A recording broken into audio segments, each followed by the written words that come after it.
And for more on what's ahead in that trial, let's bring in ABC's Aaron Katersky, investigative reporter. Aaron, the jurors here ultimately will have to decide whether the death of George Floyd was a murder or whether it was a terrible tragedy. What evidence are they expected to be looking at to make that decision? Yeah, Diane, it's so important to look at those images behind Alex, all the security, all of the emotion that this case has brought, and all of the changes, the protests over police brutality, and everything about statues coming down and sports teams' name being changed. Now this gets very clinical, and especially when the defense has a chance to go. You're going to see attorneys really focus the jury that's eventually chosen on key moments in ultimately the death of George Floyd.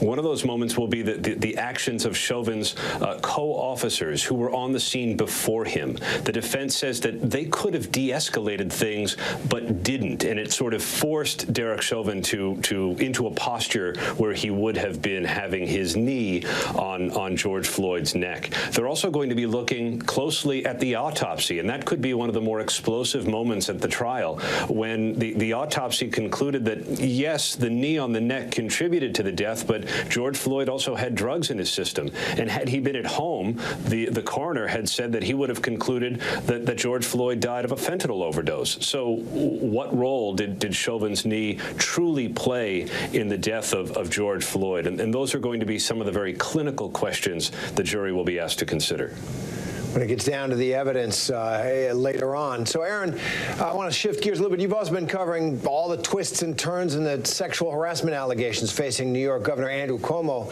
Over the weekend, the Democratic leader of the state Senate joined the calls for Cuomo's resignation. State Assembly leader also questioned his ability to govern through this. So what's been his reaction? How do you look at this? What's next? His reaction has been one of defiance, and Cuomo has said repeatedly that he intends to stay in office. And true to his word, we saw him out today, Terry, at a big vaccination site here in New York City, pitching minority communities getting vaccinated, surrounding himself with black clergy members who are his allies. And I think he was really anxious to show that he is at work and that he is not going to heed these calls for his resignation. He says he doesn't work for politicians. He works for the people who elected him.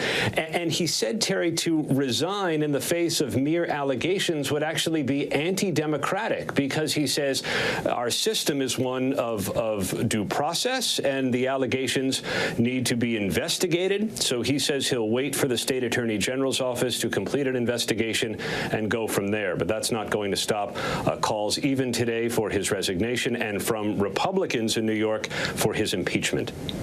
And Aaron, over the weekend, 2 more women who previously worked for Cuomo came forward with allegations of inappropriate conduct. What do we know about them and their accusations? One is a younger former aide who talked a little bit about the atmosphere in the office and about taking a picture with Cuomo and him putting his arm around her in a way that she found to be inappropriate. Another accusation dates from 20 years ago when Cuomo was the Secretary of Housing and Urban Development, and Karen Hinton, who was a press aide for him, says that he summoned her to a dark hotel room one night.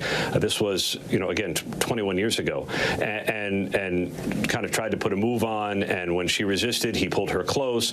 Governor Cuomo has said, when asked specifically about this allegation, that although women have the right to come forward, this encounter, as described by Karen Hinton, did not happen. And Hinton responded that blaming the accuser or calling into question the accuser is a classic playbook move of someone who is trying to stay in power. Aaron, Cuomo's administration is facing another scandal, accusations of covering up the number of deaths at nursing homes during this pandemic. First, tell us a little bit about that, and how does this impact the actual government work ahead that Cuomo needs to lead to help New York through this pandemic? Yeah, Terry, increasingly, this really does look like a vanity project on the part of the governor. At first, they said, well, we couldn't give out the numbers because the feds were going to investigate made, and we were fearful that President Trump, then President Trump, would use the high number of nursing home deaths in New York against Cuomo, and that would be the first time in Cuomo's career that he's ever been afraid of anything. But that was the excuse given, and that, of course, triggered a federal investigation. When you basically openly admit that you're trying to obstruct a federal investigation, the FBI is going to take a look.